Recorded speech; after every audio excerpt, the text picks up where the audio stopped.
El equipo está compuesto por un disco de Maxwell montado sobre un eje que cuelga de dos hilos que están fijos por el otro extremo a esta barra horizontal. Esta barra debe permanecer siempre en esta posición, no debéis moverla. Una regla vertical para medir la posición de la puerta y las distintas alturas de lanzamiento del disco. Unos indicadores móviles naranjas para marcar las alturas. Una regla y calibre para medir las dimensiones del disco. Una puerta fotoeléctrica que tiene varias posiciones. En esta práctica se van a utilizar dos. Posición 1. Mide el tiempo desde que se suelta el disco hasta que su eje atraviesa la puerta. Posición 2. Mide el tiempo que el eje del disco tarda en cruzar la abertura de la célula. Esta puerta está situada unos centímetros por encima de la posición más baja del disco, y al igual que la barra horizontal, no se debe mover de su posición. Un disparador que sirve para sujetar y soltar mecánicamente el disco, y a su vez para poner en marcha el contador de la puerta fotoeléctrica. En el extremo tiene un pulsador que, si se presiona, desplaza hacia adelante la espiga del disparador. Para dejarlo fijo en esta posición, basta con enroscar este pequeño tornillo lateral. Este disparador se puede desplazar a lo largo de la barra vertical sin más que desatornillar la nuez de sujeción. Este será el procedimiento para fijar las distintas alturas de lanzamiento del disco. El disco se sujeta introduciendo la espiga en uno de los orificios de su periferia.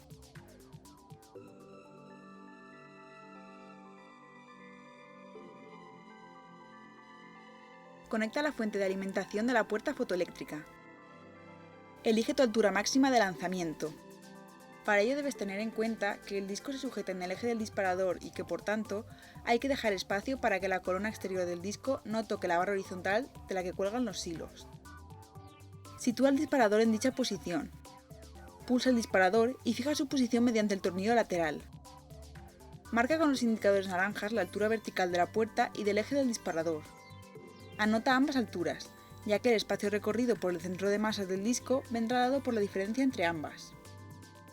Con ambas manos, enrolla cuidadosamente las cuerdas sobre el eje, sin dejar espacios entre vueltas y evitando que se monten entre sí, hasta llevar el disco a la altura del disparador, donde ha de quedar sujeto mediante uno de los orificios laterales. Las cuerdas deben quedar en la parte interior porque el disparador está ajustado para que al soltarlo el disco descienda sin golpeteo. En el caso de que no sea así, debes ajustarlo desplazando la barra soporte a través de la nuez de sujeción. Debes verificar que el eje del disco se encuentra horizontal. También, mirar lateralmente y comprobar que el centro de masas del disco está alineado con el eje del disparador. En caso contrario, puedes enrollar o desenrollar las cuerdas y elegir otro orificio lateral hasta conseguirlo. Sitúa la puerta en la posición 1. Aprieta el botón reset de la puerta y suelta el disparador mediante el tornillo lateral.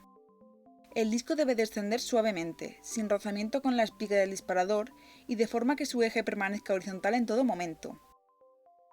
Anota la lectura que aparece en la puerta cuando el eje del disco la atraviesa. Este es el tiempo que ha tardado el centro de masas del disco en recorrer la distancia que hay entre el disparador y la puerta. Hay que repetir esta medida otras 2 veces, y el propio disco nos va a ayudar. Inicialmente se enrolla con los hilos en la parte exterior, por lo que hay que dejarle que vuelva a caer, y cuando vuelve a subir ya lo hace con los hilos hacia adentro.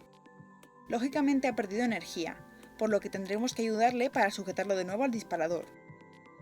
Ahora hay que medir el tiempo que tarda el eje del disco en cruzar la célula fotoeléctrica, el DT.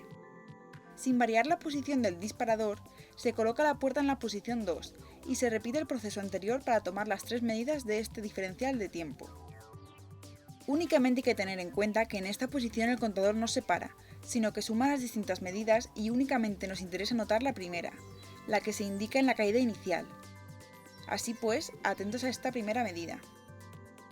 Ahora esto hay que repetirlo para otras 9 alturas. Se recomienda ir descendiendo la posición del disparador de forma gradual, a intervalos regulares y lo más amplios posibles, para poder ir comprobando que las medidas que se obtienen son coherentes.